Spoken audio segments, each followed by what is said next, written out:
Okay, so today we're going to move on. We're going to, I hope, finish our first part of the course, which consists of this collection of examples on which we will build some theory. That's the purpose, right? So in the last couple of lectures, we went through some one-dimensional, zero-dimensional, one-dimensional examples. Today, we're going to look at some higher dimensional examples. So let me start right here. So some higher dimensional dynamics.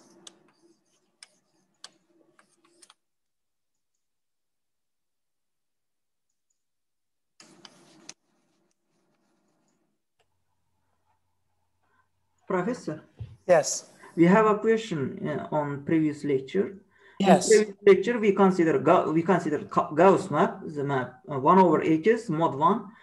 What will happen if we consider another function? For example, fx equal to jhs mod 1. J is some real valued function, not 1 over x. For example, sine x square or something like this, or any polynomial. Fx is polynomial with respect to mod 1. What will happen? What is its dynamics? Are there some results? It's generalization of 1 over x. We consider another functions instead of 1 over x. That is an excellent question. Very good question, Milmukshin.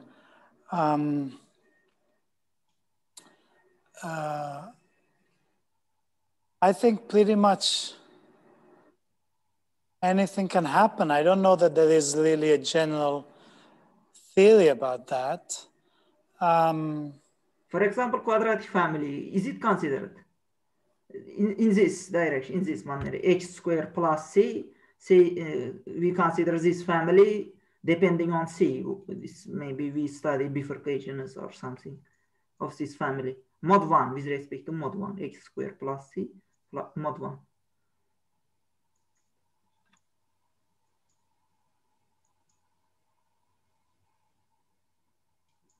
I have never thought about that actually, so I don't know the answer, but I will make some specific comments because it's a very nice idea. So first of all, you can, I guess that I would reformulate your question as simply what the world of one dimension of interval maps, right? So if you take the interval 0, 1, you can simply say, we would like to understand all the possible dynamics of all possible maps, right? Now, if this map is obtained, so the Gauss map is obtained as a map f of x equals 1 over x mod 1, or we have seen before some maps of the kind like 10x mod 1, and they give different kinds of maps of the interval. But of course, I could also define the fact that this map, I get the Gauss map by calling it 1 over x mod 1 is just a way of defining it, right? It's not an intrinsic characteristic of the map. So what I really mean is that I have a map with that exactly that infinite partition that has exactly that shape. So, so really, I think your question is really the world of one-dimensional dynamics. And as I was saying, I think I said at the beginning, the world of one-dimensional dynamics is absolutely mind-boggling. It's huge.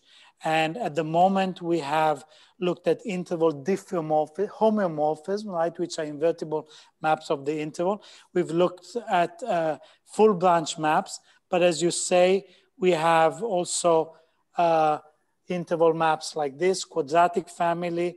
We could have any kind of map like this. We could have a map that has discontinuities. So there is an incredibly rich world. And of course, we do not need to study these maps one by one, right? This is part of what I'm going to do for the rest of the course is try to introduce some tools that allow us to group maps together in certain classes of maps, because you topological transitivity, for example. Yes, Sorry? No. Topological conjugacy, sorry. Yes, so one of the tools is going to be topological conjugacy. That, I hope we're going to be able to start that next week, yes. But having said that, so the answer to your question is really that you need to explore, you know, you need to explore what happens. I think it's an interesting way to explore what happens as you take several maps mod 1, but in particular, I thought about this. And in fact, if you remember, we started by looking at maps of this kind, AX plus B on the real line, right? And then if you remember, when we took mod 1, we specialized to basically to two different possibilities. Either we took f of x equals x plus b mod 1, right? Or we took f of x equals ax mod 1, right? So these were the circle rotations, right? Basically circle rotations. These are just translations. These are maps. If A is an integer, then it is an example like this, a full branch map. If A is not an integer, you get something very similar. You basically get a sequence of full branches, and then you may get something that is not a full branch. If A is, for example, between 2 and 3, you will get a picture like this. And these we know, there's a lot we know about these kind of maps. We can study these maps, even though they're not as easy to study as full branch maps. But when we were doing this, I suddenly realized that I have never thought about and I have never seen a study of the more general map, which is a combination of these two, right? Because these are just AX mod 1. This is just X plus B when it's a translation. But if you really take this family of maps mod 1, even, for example, if A is an integer, like 10x plus B, I am not completely sure if this is just a trivial modification or if there's something interesting to do that. So if you would like to explore a little bit what happens here, I have not had time to think about it, but I am curious, actually. I genuinely am curious to know whether it could be that this reduces to some known cases, or it could be that this contains some interesting phenomena that is between these two. Okay, so if you feel like playing around with this map here, I would be interested to hear if you have any thoughts. Okay, thank you. Okay, thank you for the question, Mimuksu. Yes, so having said that, it brings me to the fact that once you go not only in one dimension, there is still so many open questions and so many examples and so much theory that we don't know about. In higher dimension, it becomes even more complicated, right? Because higher dimensions means you have even more flexibility. One of the key points about the one dimension is that there's only left and right, basically, right? So there's only points less or larger than, you know, and we use the monotonicity. We have order. We have order, the main property of one-dimensional dynamics. Exactly, we have order there. So higher dimension, when I say higher dimensionals, I mean even just 2 dimension is already higher dimensional, right? In fact, a lot of, even in 2 dimensions, the whole theory of dynamical systems is still very, very, very limited compared to what we know about one-dimensional dynamics. There are some general theorems, but really there is so much richness that there's so much we don't know, in fact.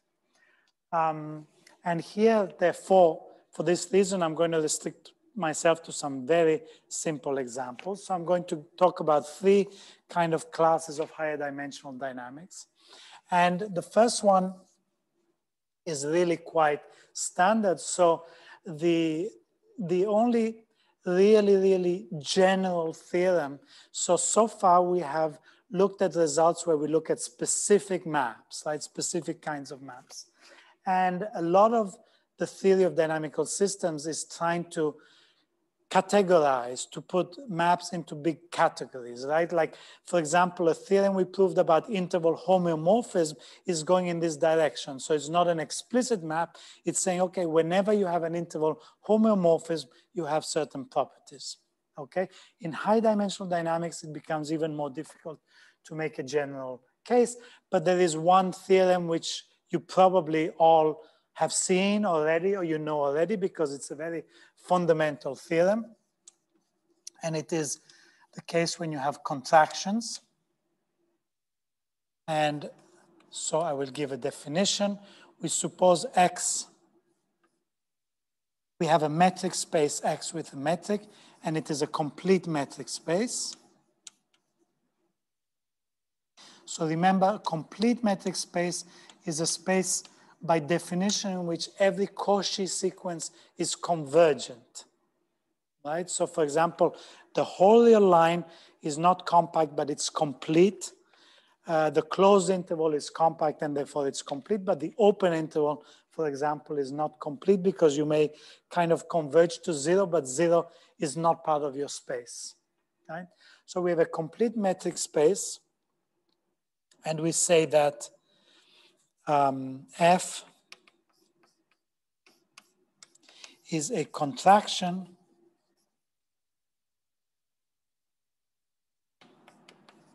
if there exists some constant lambda in 0, 1, such that distance between f, x, and f of y is less than equal to the distance, less than equal to lambda times the distance between x, y for all points in the space. So the definition doesn't actually need the space to be complete. I'm sorry, I could have postponed that until I will write the theorem. The theorem we will state requires that. So all this says is that if you have your space here, x, and you take 2 points, x and y, and you look at their images, they must come closer, strictly closer by some lambda here for any 2 points in your space. And this is in many cases you can check this, and there is the standard theorem. Again, I presume that you will have seen it before. We'll not completely prove it, but I will just sketch some elements of the proof. Is that if X is complete, here we use the fact that it's complete. X is complete, F is a contraction.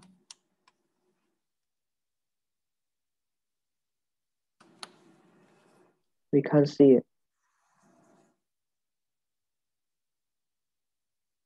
Sorry? Yeah, it's okay now. Ah, okay. X is a contraction, then there exists unique fixed point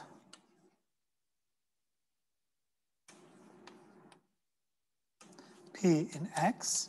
So this theorem is often stated as a fixed point theorem, the existence of a fixed point. There are many, many areas of mathematics in which you can prove even very big theorems by reducing it to a problem of existence of a fixed point of some kind of operator, some kind of map. But what we're interested in this here is also from a dynamical point of view, and the proof very easily gives not only that the unique fixed point, but that this fixed point is globally attracting. And P is globally attracting. Right, so this means that omega x equals P for all initial conditions x in X. So everything converges to a fixed point. So if you have a contraction, there exists a fixed point P, and everything, absolutely everything in your space eventually ends up in P.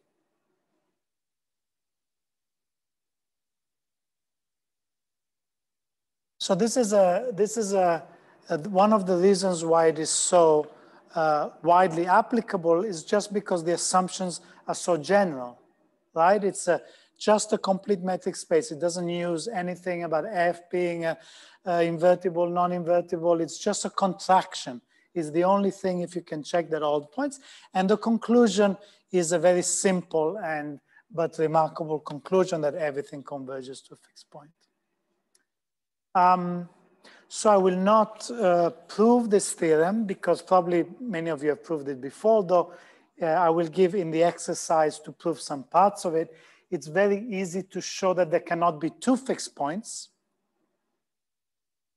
Can you see why you cannot have two fixed points? Triangle inequality, just. Excuse me? It's just, no. It's dxy less than lambda dxy. Then we get this result, dxy less than lambda dxy. Exactly, right? So if you had two fixed points, then f of x, if you apply the map to the two fixed points, then you would get the same fixed points here and here, and the distance would be the same, and it could not be strictly less, right? So it's easy that you cannot have two fixed points. So if there exists a fixed point, it has to be, there can only be one fixed point. So this definition also shows that the map is continuous, right? If you think about this definition, it clearly shows that the map is continuous because if you take two nearby points, their images are also nearby. So this implies continuity. In fact, this implies Lipschitz continuity, right? And by continuity, remember we had an exercise at the beginning that says that if you take an orbit of a continuous map, if this orbit converges, then it converges to a fixed point. Right? Then the limit must be a fixed point if this orbit converges. So the way the proof of this works, in fact, uses exactly that argument. It says, okay, we take an orbit, we take a random arbitrary point, we take the orbit of that point, and all we need to show is that it converges, and then automatically we get a fixed point. It converges to something, and that must be a fixed point by the exercise we've proved. And that's where we use the completeness of the space, right? So what do we need to show that an orbit converges? By completeness of the space, every Cauchy sequence converges. So all you need to know is that the orbit of a point is a Cauchy sequence. Right? And that's the only real, that's what I left as an exercise, is to show, and that follows very easily from the contraction assumption, is that if you look at the orbit of the point, the points must be closer and closer because they're all images of each other. So it's a Cauchy sequence. Therefore, it must converge. By the continuity of the map, the omega limit must be a fixed point. So we have a fixed point and it's unique. And since every initial condition, the orbit converges, they must all converge to a fixed point. There can only be one fixed point, so they must all converge to the same point P. Okay? That is the proof of the contraction mapping theorem in 2 minutes. We will also, I will leave as an exercise also an interesting statement about the fact that if you have a one parameter family of maps, so sometimes if we have, so again, X complete, and here we have some parameterized family, FA from X to X, A is some parameter, and which depends continuously on the parameter.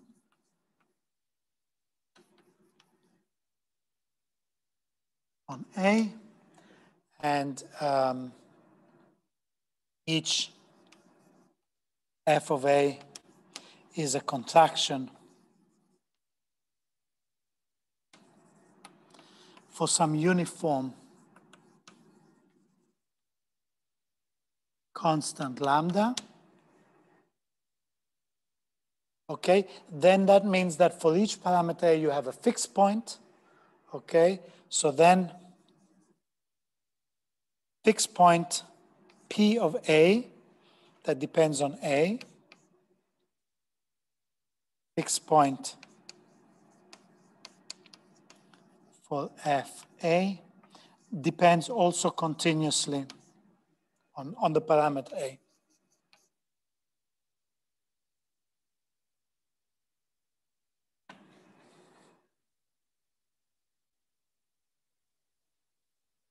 Okay, this kind of makes sense. What it means is sometimes we'll be interested, and this is what we're going to start looking at also next week. What are the goals really of the systematic theory of dynamical systems? It's often not only to understand what the given a dynamical systems, we want to describe the possible orbits of the points. And then we also can ask a little bit deeper questions. Okay, how does this orbit change if you change the point a little bit, right? We have not discussed this very much, a little bit with the sensitive dependence on initial conditions. So if you take a point X and you take a point very close, how are the orbits different?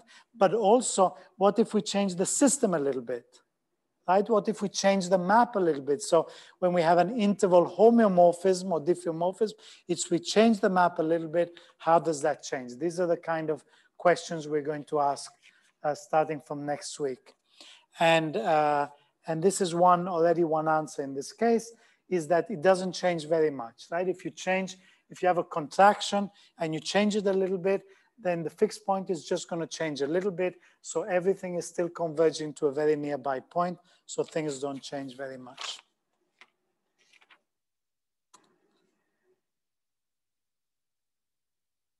Okay, and a simple application of this, which will also be very useful, is that if we take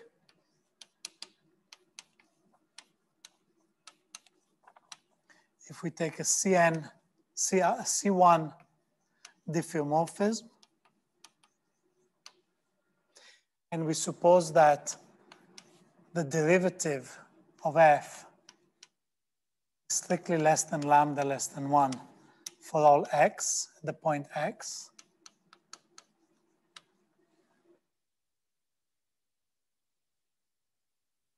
then this condition here, and I will leave this as an exercise, but it's kind of fairly simple. This means that f is a contraction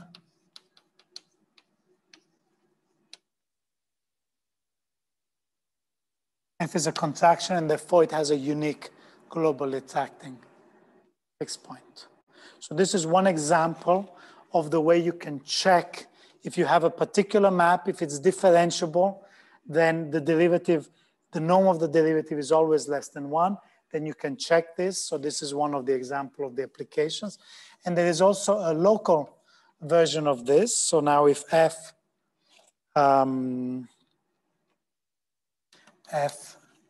Rn to Rn, C1 differ, and P is a fixed point,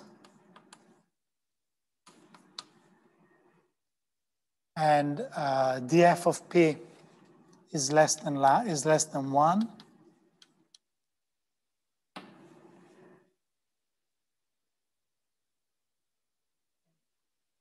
Then P is a local attractor, locally attracting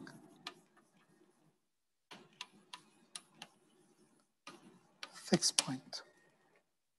This is a generalization of, I think one of the exercises is the generalization of the fact that if you have in one dimension, if the derivative of a fixed point is less than 1, then that point is locally attracting, right? So this is true also in higher dimensions, and it's fairly simple because if it's C1, it means that the derivative depends continuously on the point.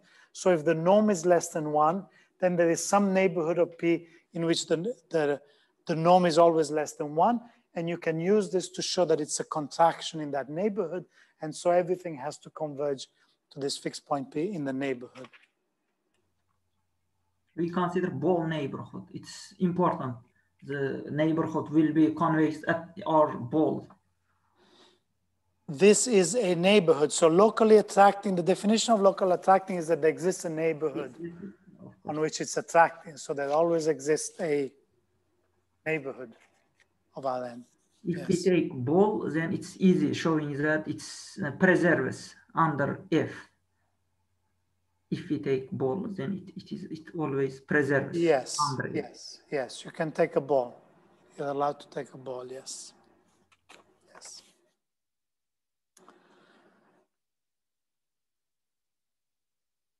So this is all I wanted to say for contractions. Any questions about this?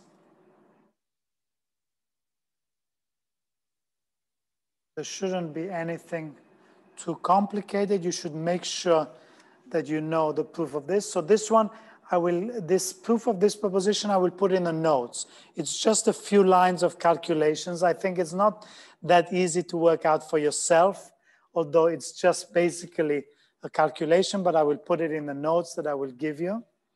And these I will leave as an exercise, but it's fairly straightforward to study. Okay, so before the break, then the next class of higher dimensional, relatively higher dimensional systems that I want to talk about is linear maps.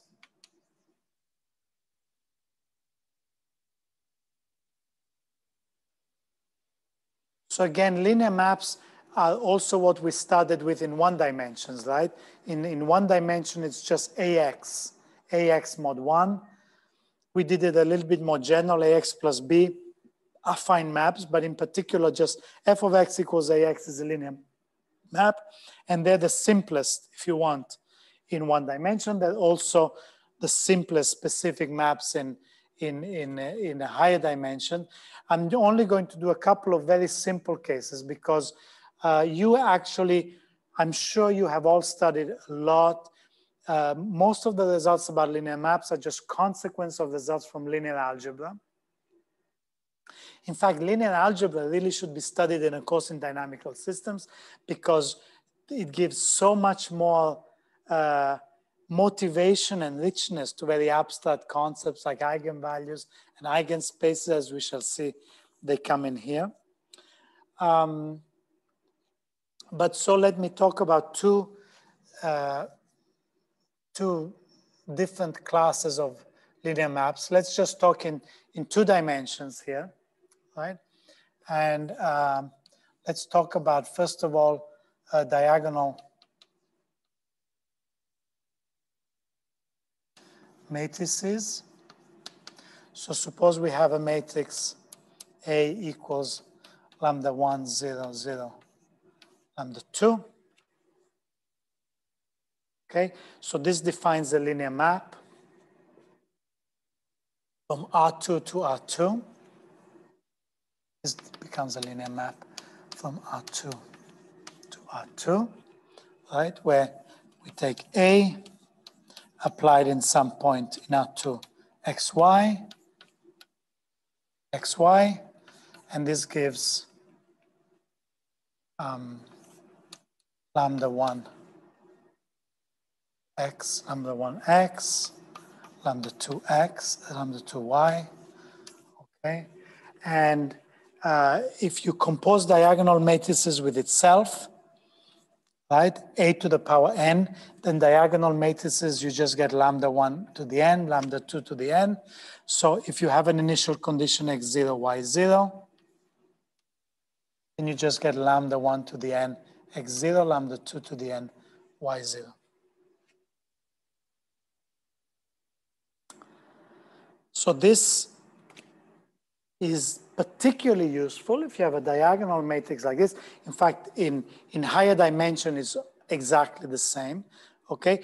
But be careful because just like in the one-dimensional linear maps, that doesn't mean that everything is trivial that can happen here, right?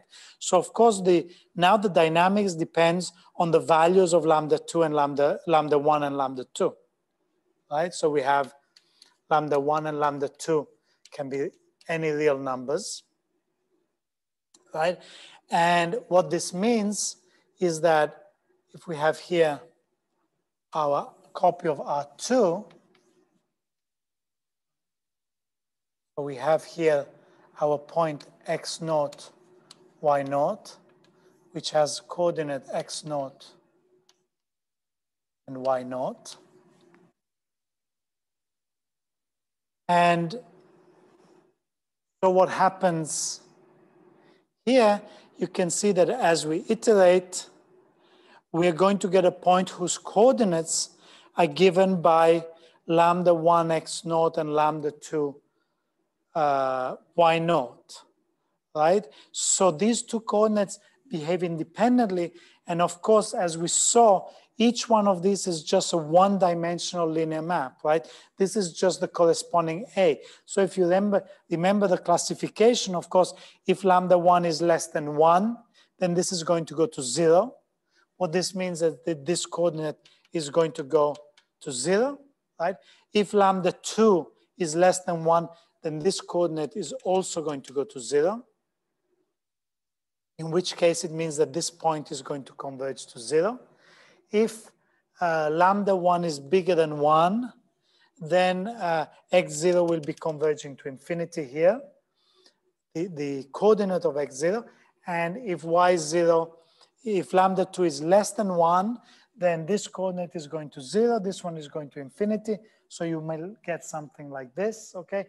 And I'm going to leave you, I don't want to, there's no real point for me in trying to draw all the possibilities, but I'm going to leave you as an exercise to study this in detail and look at all the various options that you can get here, right?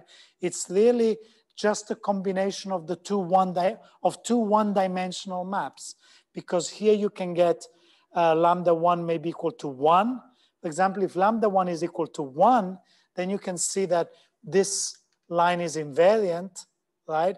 And then everything depends, the orbit depends on lambda 2. So when lambda 2 is positive, then you will get the orbit will be going up like this. If it's negative, it will be going up like this. So there's quite a few possibilities, but they're all, you know, you can classify all of them. And you get different, different pictures for the dynamics for these diagonal maps. So even though these are the simplest possible two-dimensional matrices, already there's quite a few possibilities for this.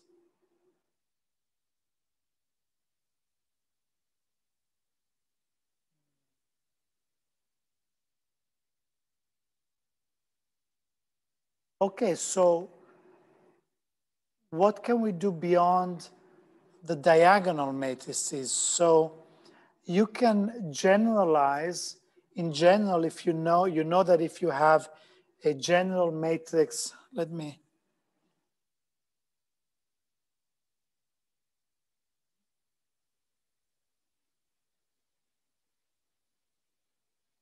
we can generalize this a little bit. So if you have a matrix A, B, C, D, then you can calculate the eigenvalues and the eigenspaces, right? So suppose, so the eigenvalues of a general 2x2 matrices may be real eigenvalues, or they may be complex conjugate eigenvalues. They may be just one eigenvalue with multiplicity 2. So there's various options of the different eigenvalues. And again, there's not time in this course. We could spend 10 lectures just doing linear maps, the systematic study of linear maps. It's actually remarkably non-trivial, okay? Although some cases are very simple like this one. But the easiest generalization of this is when you have two distinct real eigenvalues. So suppose there exist two distinct real eigenvalues, lambda 1 and lambda 2. So if you remember the eigenvalues, when you have eigenvalues, you remember the linear algebra whenever you did it, they have associated eigenspaces, right? So then there exists distinct one-dimensional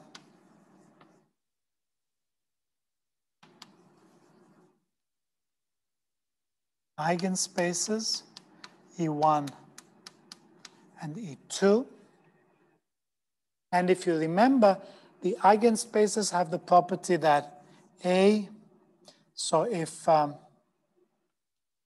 you take vectors V1, E1, and V2 in E2, then this means that A of V1 is just like a one-dimensional, it's just like a scalar multiplication of V1, and A of V2 is just equal to lambda 2 of V2, right? So the picture is like this, is that we have our R2, and then we may have, if we have this case with two distinct real eigenvalues, then this means that we have maybe one eigenspace like this, and another eigenspace like this. So this could be E1, this could be E2, okay? And then inside the eigenspace, this is a crucial part, and you always do it in linear algebra, but when you think of it dynamically, this acquires a little bit more meaning, right? What does this mean? You've always studied this. What this means from a dynamical point of view is that these subspaces are invariant by the map, right? Which means that the image of, notice this means that in particular,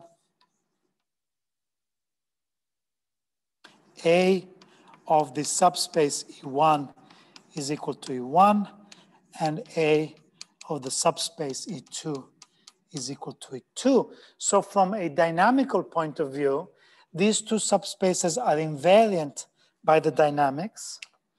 And the dynamics, which means that if you choose a point in initial condition inside E2, then its image will stay inside E2, right? And in fact, it will be just multiplication by lambda 2. So this is, again, basically exactly the same thing as this. This is a particular case in which the two eigenspaces happen to be the horizontal and vertical coordinate, right? So this is exactly the same thing. And in fact, what you can do in this case, here you have just, again, this depends on lambda 2. So depending on lambda 2, you either converge towards 0 or you converge away from 0. Here, depending on lambda 1, is the same thing.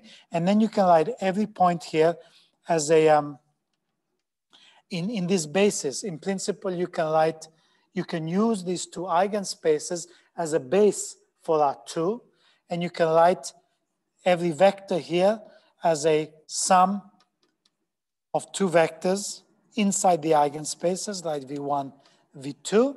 And then by linearity, you just have A of V is equal to A of V1 plus A of V2, which is just equal to lambda 1 V1 plus lambda 2 V2, right? So in fact, in this case, in fact, having two distinct real eigenvalues means that the matrix is diagonalizable. And from a geometric and dynamic, this is the algebraic way of looking at it is saying that the matrix is diagonalizable. And the more dynamical point of view is to see that the dynamics of a point here can be easily studied by this, right? Because here we have exactly, once you have understood all the different possibilities that you get here, okay, you may have this is kind of converging towards 0, or you may have that this is converging in time, it's going in various different directions, and you get basically exactly the same thing here, because all you're doing now is you're writing this point as the sum of these two coordinates, but these two coordinates, you know exactly what they do, right? So when you apply n, you just get n here, and so depending on the values of lambda 1 and lambda 2, you see exactly what happens, and that's the image. The image of an is just given exactly by that.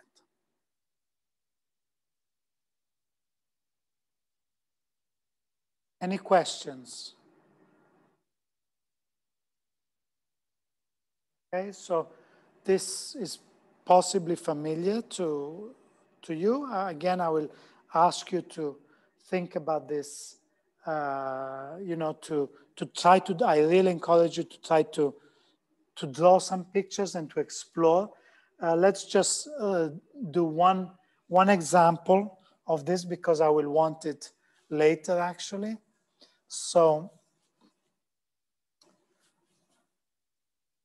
of a specific example. So example, if A is equal to the map 2, 1, 1, 1, then you can calculate the eigenvalues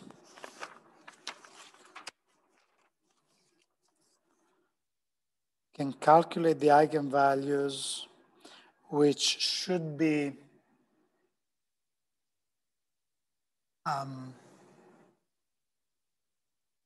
lambda 1, 3 minus square root of 5 over 2, which is roughly 0.38, and lambda 2 is equal to 3 plus square root of 5. So these are algebraic computations to calculate this. So I will let you check these. And then the eigenspaces here are spanned by the eigenvectors E1 is the vector 2. I think this should be right. Maybe you can check this. And E2 is equal to 2 minus 1 plus square root of 5. And so I think this looks something like this.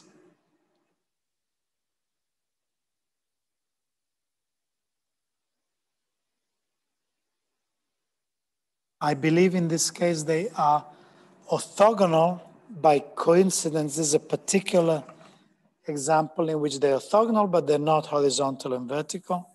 So one of them goes like this, one of them goes like this. So this is E1. This one is E2.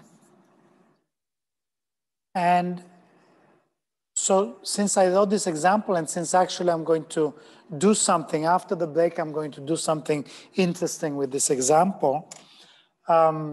Let's look a little bit better at this specific case. Here I said that everything depends on the values of lambda 1 and lambda 2. Here we have these particular values of lambda 1 and lambda 2, right? So that means that you take, I hope I have them right and I don't have them mixed up here. This is E1 is 2. No, maybe this is E1. Yes, sorry, I think this is E1. And this other one is E2, I think. Anyway, if not, they're switched around. So here is lambda 1.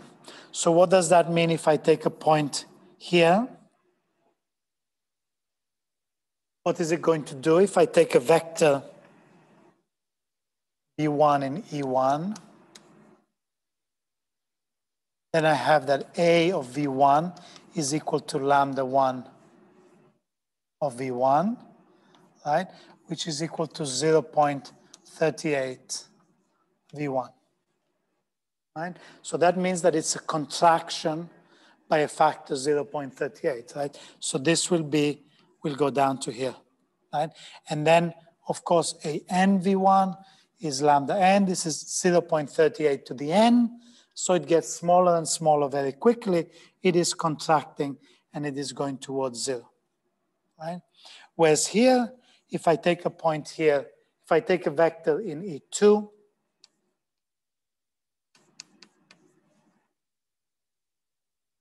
then a n of V2 is equal lambda 2n of V2, which is equal to 2.61 to the n of V2. So this point here is moving away very fast, right? So what happens if I take a point here? Whatever, I can take a point here, for example, and I can, this is a vector v, and I can write it in these coordinates, v1, v2, okay? And then the image of v1 will have as coordinates the image of these two, right? So the image of this point is this point here. The image of this point says this point here. So the image will be this point here. And then the next image, so this is A of V. And then the next image will be here. And this point will be, well, let's say it comes here. It will be like this. And then I will get, this one will be closer and closer. This one will be further and further. So it will come here. And so I can see actually that all these points, there is an invariant curve .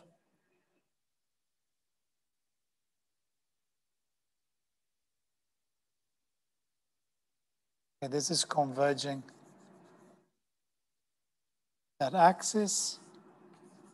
I didn't draw this very well, but this lies on a hyperbola.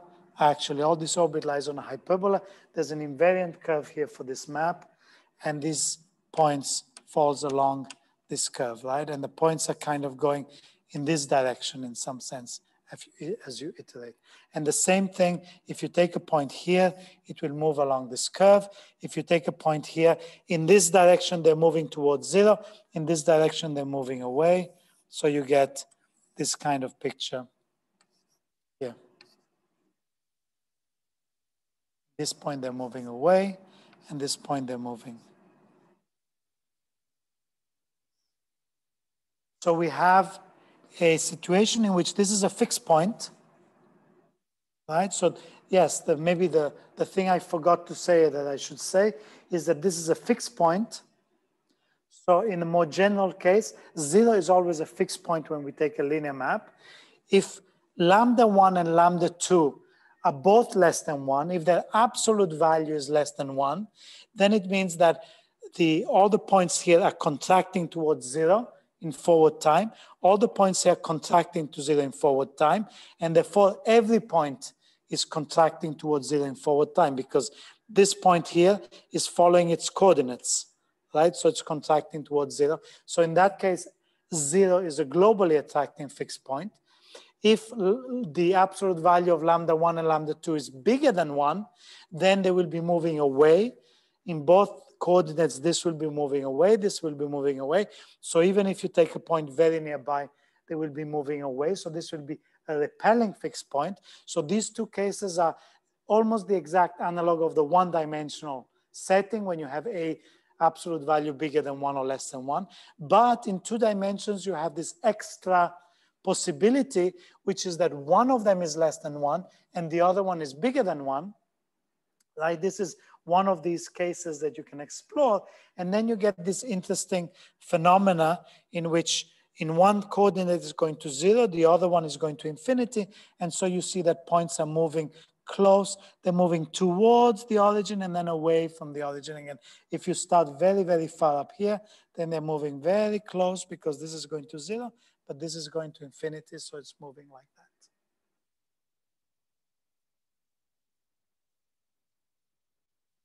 Okay, so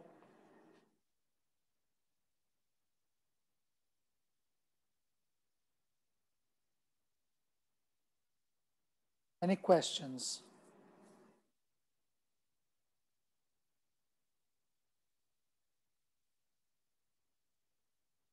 Okay, so the other, besides these diagonal matrices, just one more, which I just want to take 5 minutes for.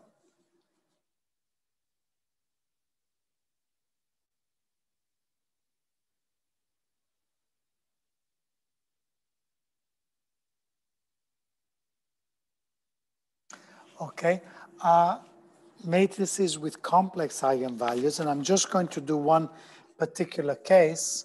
So suppose A is of the form alpha, beta, minus beta alpha.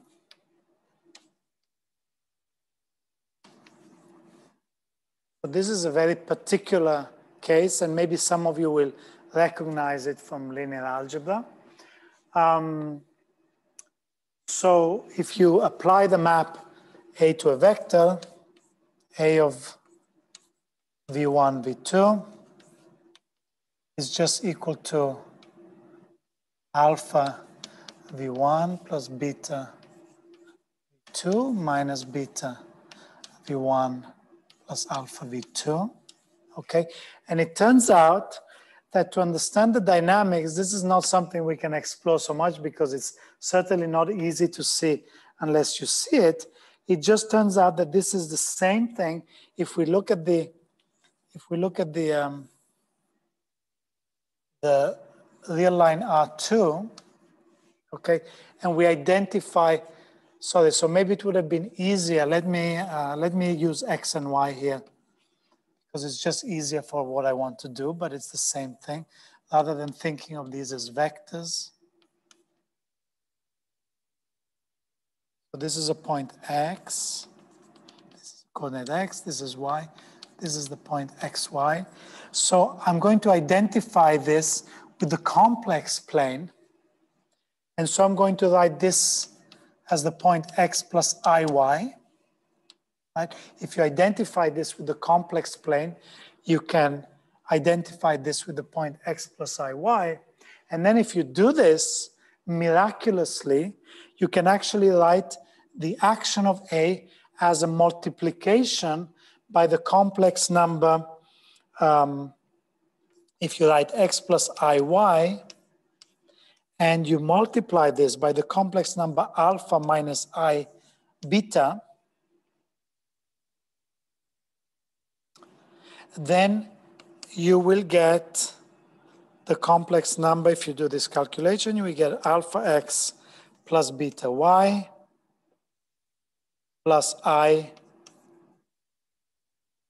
minus beta X plus alpha Y,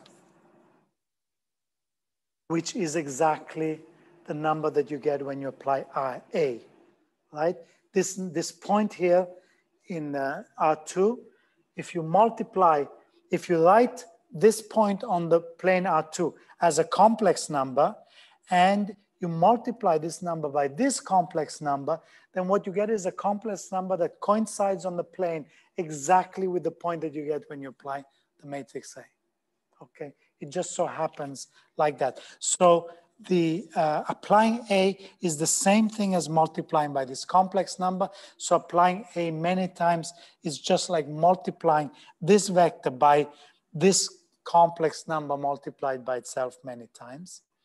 And when you multiply complex numbers, it's much easier to do it if they're in polar coordinates, right?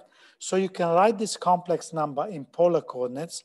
So if we write alpha I beta is equal to R e to the I theta is in polar coordinates. And then this is more written in more detail in the notes. And then we write X plus IY also in polar coordinates. Let's write it as R0 e to the I theta 0. Right? Then multiplying these two numbers in polar coordinates makes much more sense. And then basically we have that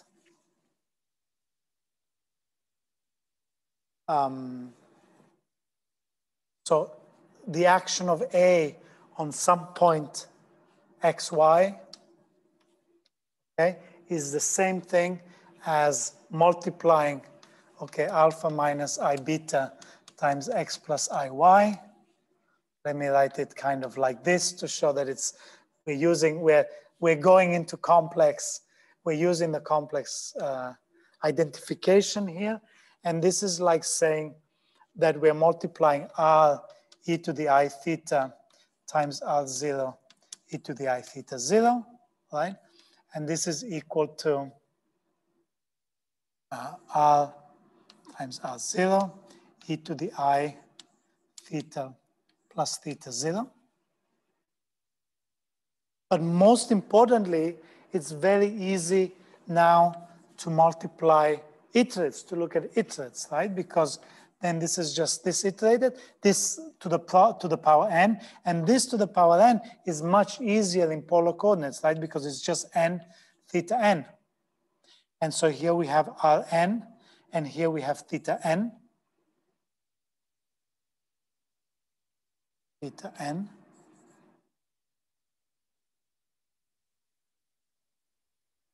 Okay, so an of this point xy, when we write this point in polar coordinates as r0 ei to theta 0, then we get exactly this formula here.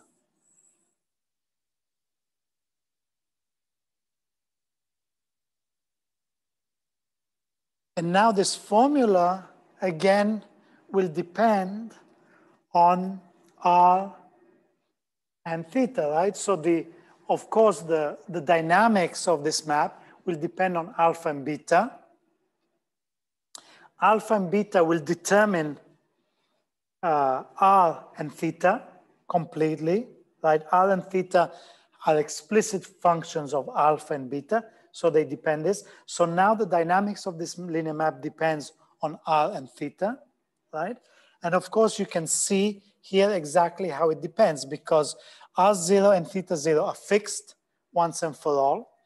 And then so you see that, for example, things depend on whether r is bigger than 1 or less than 1 or equal to 1, right? So if r is less than 1, then the absolute value of this number is going to shrink to 0, and the origin will be a globally attracting fixed point. If r is bigger than 1, this will go to infinity. If r is equal to 1, what happens if r is equal to 1 in this case?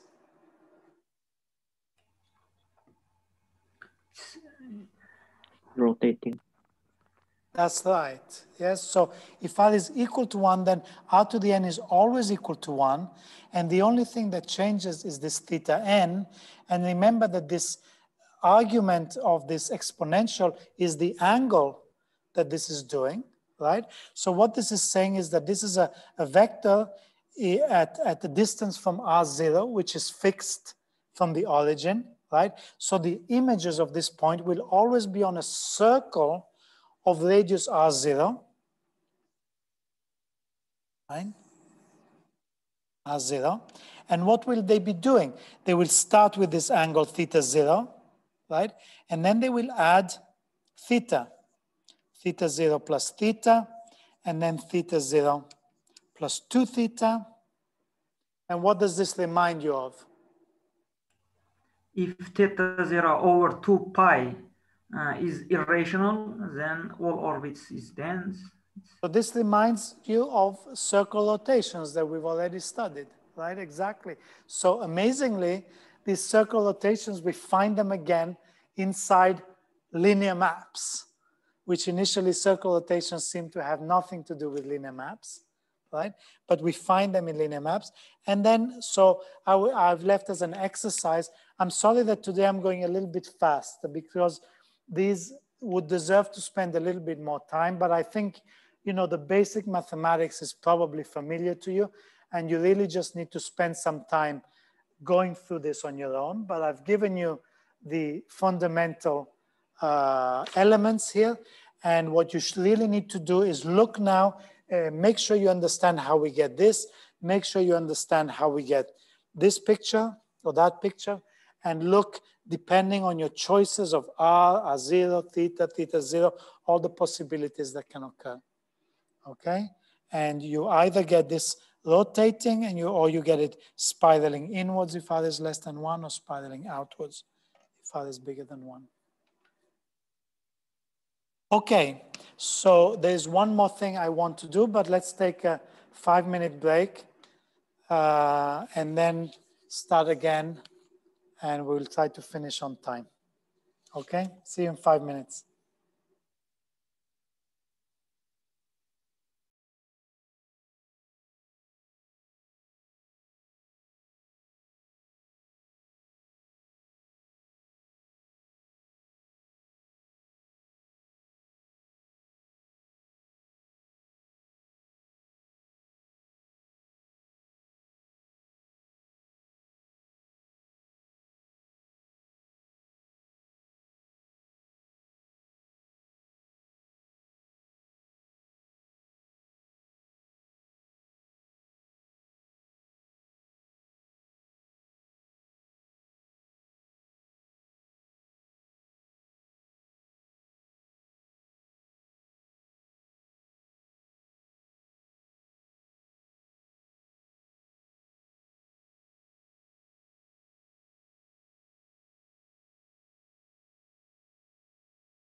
Okay. So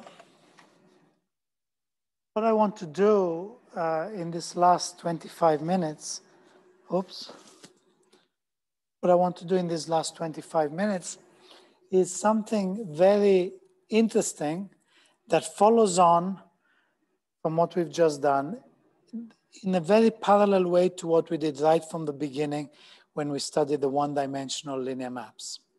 In other words, I want to take mod 1 again.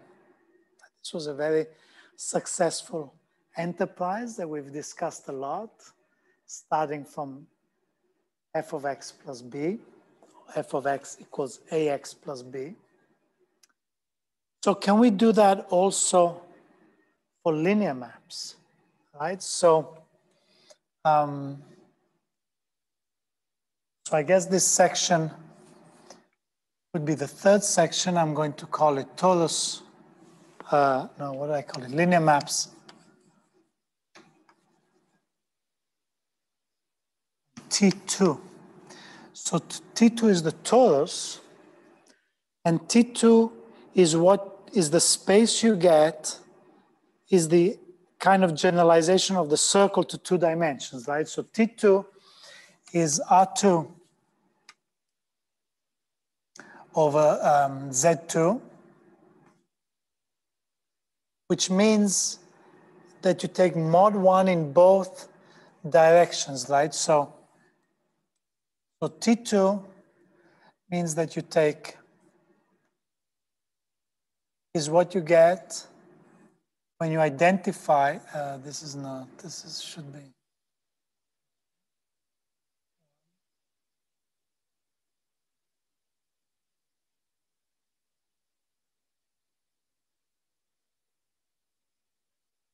So if you remember, when we looked at one-dimensional dynamics, when we take mod 1, it means that you identify all the points, you just take the fractional part of the point, right? So if a point is bigger than 1, so if a point is here, for example, you identify this point with this point here, the same distance from 0, right? Because you remove the integer part, which means that this distance here will be the same as this distance here, and you identify it with that point. But you can do this also in 2 dimensions, right? So you can take any point in the 2-dimensional space here, right? And you can identify with a point in here inside the unit square by taking the fractional part of the x coordinate and the fractional part of the y coordinate. Simply that, okay? So what happens? What happens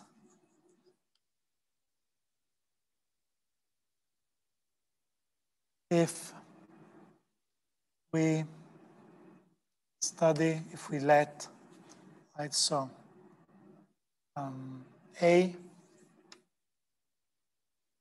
so if we take a map, a matrix, A, B, C, D, and we apply it to some point, mod 1.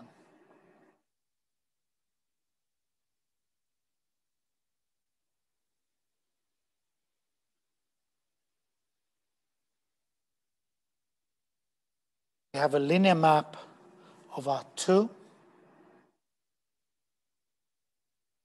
and we take mod 1, which means we kind of identify all the squares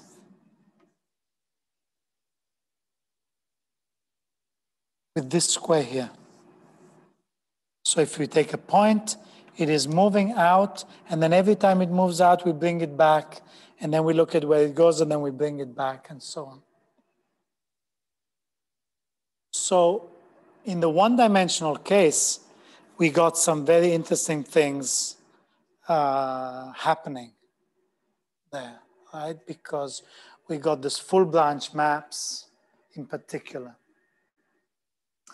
So what happens in this case? Well, in some cases, nothing very interesting happens, right? Because if we have a diagonal matrix, if, for example, if we have lambda 1, 0, 0, lambda 2,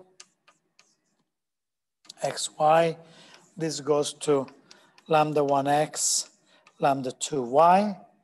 And if, for example, lambda 1 is bigger than 1, and lambda 2 is between 0 and 1, then what this means is that what is the image of this unit square?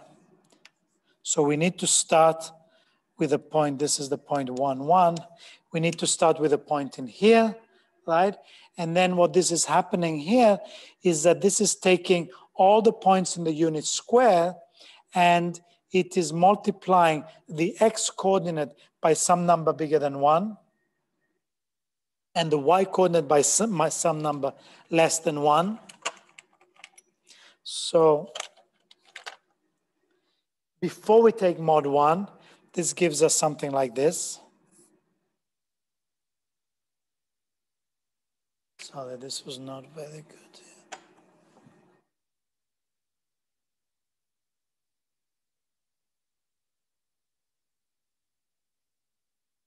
And then we take all of these points and we take mod 1, so they kind of overlap the original system. And then when you iterate more and more, you get something that is thinner and thinner, right? Thinner and thinner and thinner. And basically what's happening in the vertical direction is just squashing everything onto the horizontal and not much interesting is happening. It turns out, however, in some cases you get much more interesting situation. And in particular, in this example here that we've looked at before, and that's why I did it. So let's suppose that A is equal to this example here, 2, 1, 1, 2, 1, 1, 1. So what is the image of this? So I'm going to draw, let's see if I can draw this well. 1, 1.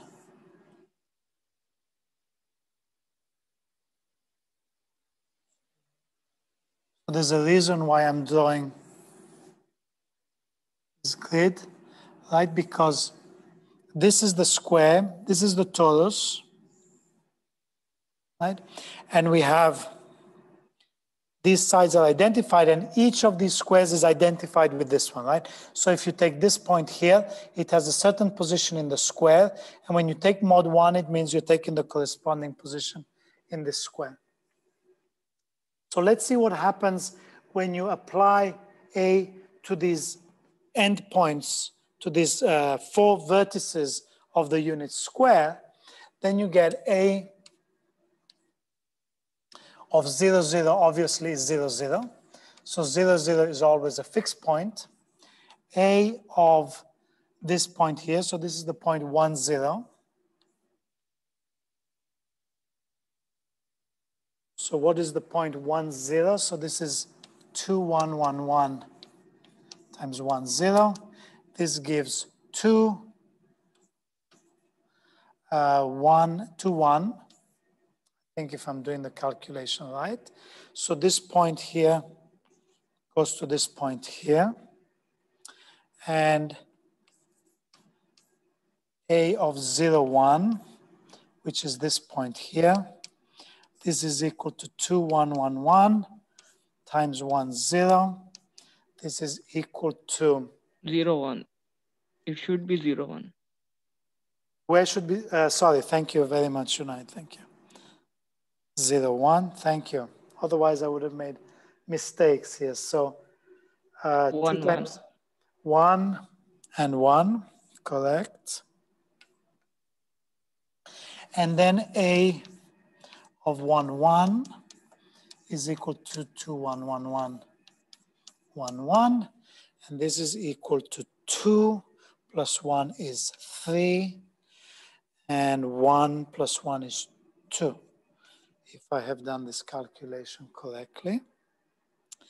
So this is the image by this linear map, okay? And if you, when you look at this at home, you need to kind of think about whether it makes sense also. And these are two different pictures that I'm making, and this is part of what I'm trying to introduce to you, the various points that depending on what we want, we're emphasizing different aspects. We're studying this matrix from different points of view.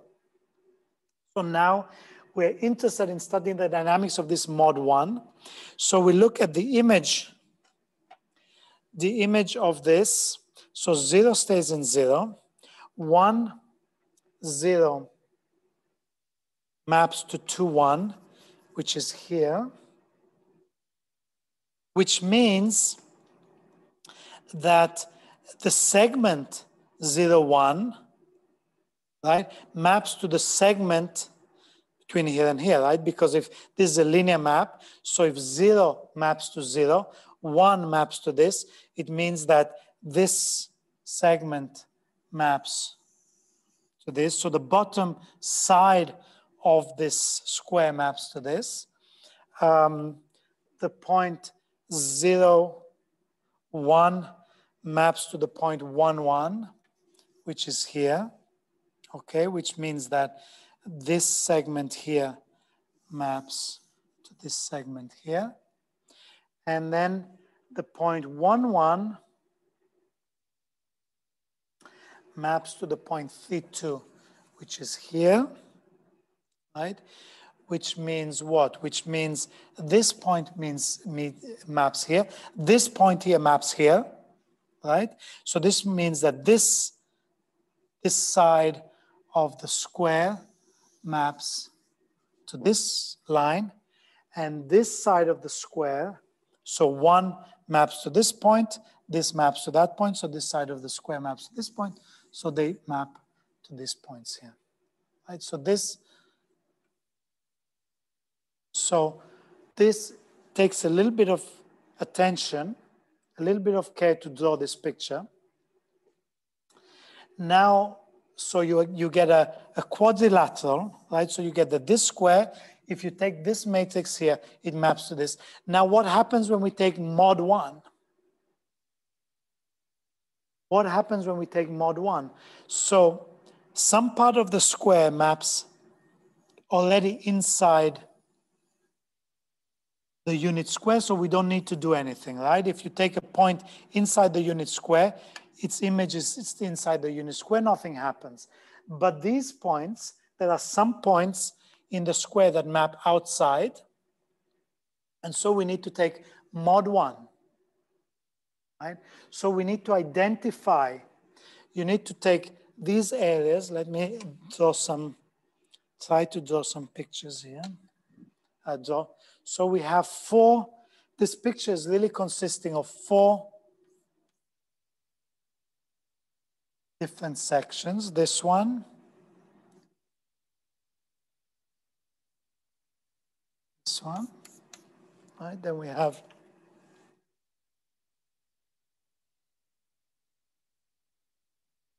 this one.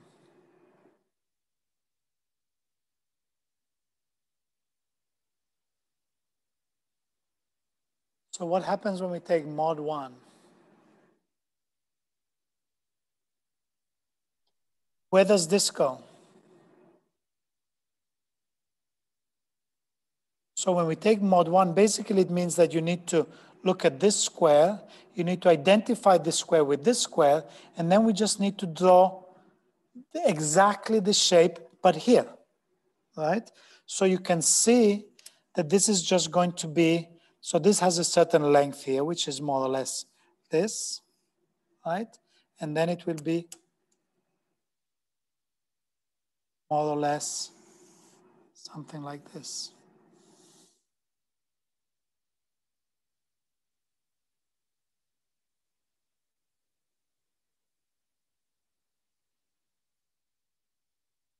And now, so from the picture, of course, you cannot see because I did not draw the picture exactly, but you can compute these points quite precisely, right? And if you do that, you see that now this point here, corresponds exactly to this point here. So if you take this square and you identify it with this square, then you will see that this triangle here fits exactly under this triangle here. So this triangle here fits exactly under here. So this goes here, this goes here. And you will see, even though, again, I did not draw the picture very well, but you will see that this triangle fits exactly in here. So this length here, this point here should correspond exactly to this point here. So this one here will end up exactly .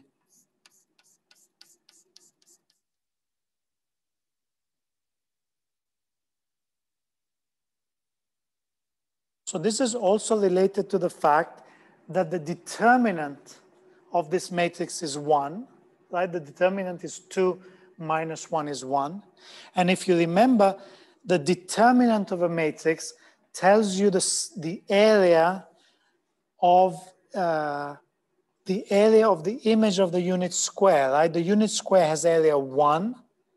If the determinant of the matrix is 1, it means that the area is preserved.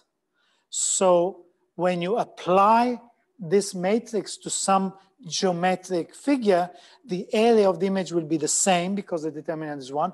And in this particular case, so it kind of makes sense. This is not sufficient, of course, to prove that everything fits in very well, but it does show that this area, the total area of the image must be 1. So it's not so surprising that all these little bits fit in perfectly, okay? You can see that also because you can see actually that this map is invertible. And so you can check, I will put some, I will put some discussion in the lecture notes showing that this is, that is actually the case, right? So this map here, when we take A mod 1, okay? In other words, we write A as a map from T2 to T2, then this is the map we get, right? We get a map. So I did not, it's not completely clear what the pre-images of these regions are, right? What I would need to do, what would be good to do, is to understand also which are the points in this rectangle that map to these various regions. But what you know is that those regions, they map inside these ones, right? So the torus itself maps back to itself, and you can see it from this.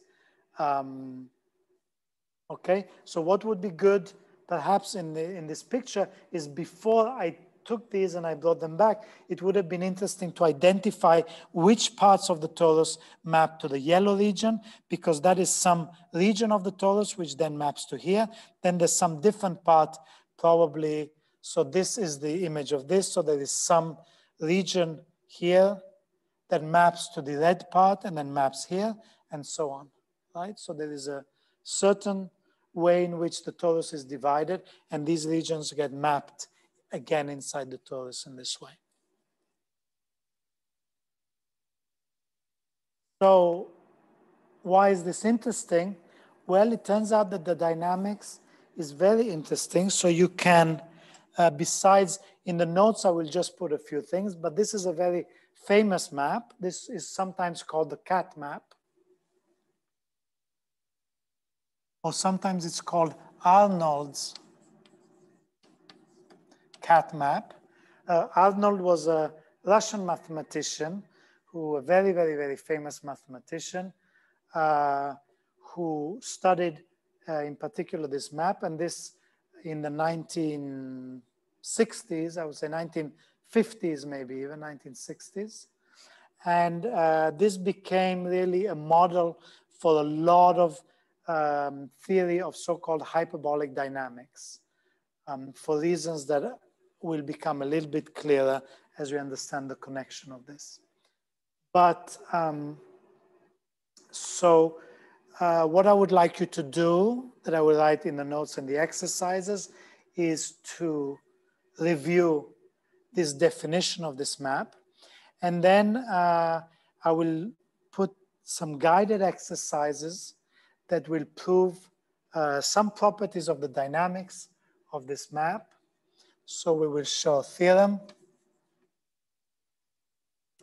that this A from T2 to T2, so this particular map here is transitive.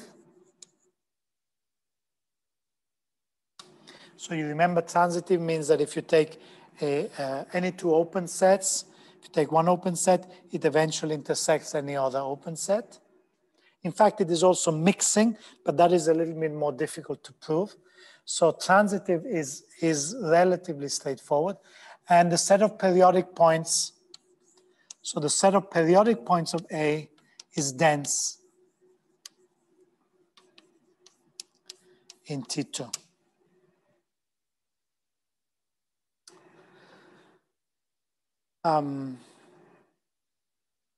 So this is really the analog of the full branch maps in one dimension 2x mod 1, right? So this is a two-dimensional version. And remember that I told you that if you take AX mod 1 where A is not an integer, then you don't get a full branch map. You get these branches that do not perfectly, you do not get an exact full number of branches. And the fact that this has integer entries and has determinant equals to 1 is the generalization of that. And it is these two properties, the fact that it has integer entries and determinant is equal to 1, that means that everything matches up exactly. So it becomes a nice map from T2 to T2 where everything matches up very nicely. And that's one of the things that makes it easy to study. Well, relatively easy.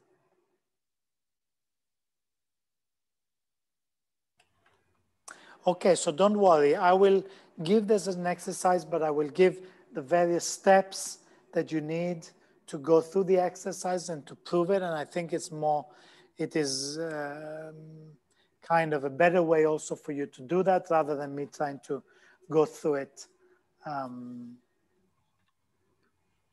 here. But of course, if you have difficulty then we can talk about it in the next lecture and I can go through some details. But let's say this is the first real this is of a different level of complexity from everything we've done so far, right? We've made a little jump here and I think you're now ready to do it, okay? Before we go back to the systematic theory and we will look again at the simpler cases when we talk about topological conjugacy and classification. But in terms of the list of examples, of the bag of examples we have, this is certainly the most complex, but also the most interesting to do. So I think it's worth spending a little bit of time on this. Okay, any questions? By this theorem, Professor, we obtain that A also sensitive dependence, A exhibits sensitive dependence on initial conditions. That's correct. That's correct. A has sensitive dependence. So what is one of the features? So there is a strong connection between these two pictures. In the sense that there will be some aspects of this picture that will be important to understand this result. In particular, the fact that this one of the steps in the exercise will be to look at this eigenspace because the map is the same. The dynamics is the same. So remember when we looked at the Gauss map and I said, okay, look at the map 1 over X and then the mod 1 is kind of, shifting it down. There's a very similar thing here in that, of course, this still happens. If you just look at the unit square 0, 1, okay, the dynamics is still given by this map, okay? And when you move out, so if you take a point on this eigenspace, right, it will move out of the square, but then when you take mod 1, it will move back in. So the whole curve, this whole curve moves back in, exists inside the torus up to here. And then this piece also exists in the torus here, right? So if you look at this infinite eigenspace, okay, and every time it intersects one of these unit squares which you need to identify, you will end up with a series of straight lines here, okay? And one of the steps will be to show that if you take the union of all these straight lines, so if you just take this eigenspace and you bring it back mod 1, it will be dense inside the torus. Okay, this is a very interesting step. And to show that, you will use the fact that it intersects here, that this has irrational slope. So if you look at all the points of intersection here, it is like an irrational rotation. So believe it or not, even in this case, irrational rotations come to the rescue as a crucial tool to prove this step. Okay, so I will write it carefully in the notes so to guide you through, but I just wanted to mention that here, that this is one of the steps. Once you have that this eigenspace is dense when you take mod 1, the same is true for this one, and then it's quite easy to see that every open set will eventually end up somewhere because it just basically follows these images of this eigenspace. Okay? And the density of periodic orbits is a little bit more algebraic. You can verify it directly by taking a rational number, two numbers with the same denominator. You see they map also to another rational number. So you can see that this, you can kind of describe explicitly the periodic orbits in a very similar way to the way we did with 10x mod 1, actually, for rational points.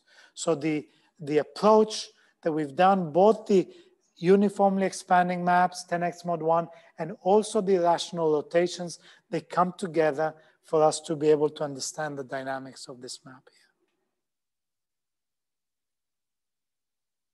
Okay, so thank you very much and have a good weekend. I don't know what the situation will be like next week because, as you know, I think Trieste is becoming red zone.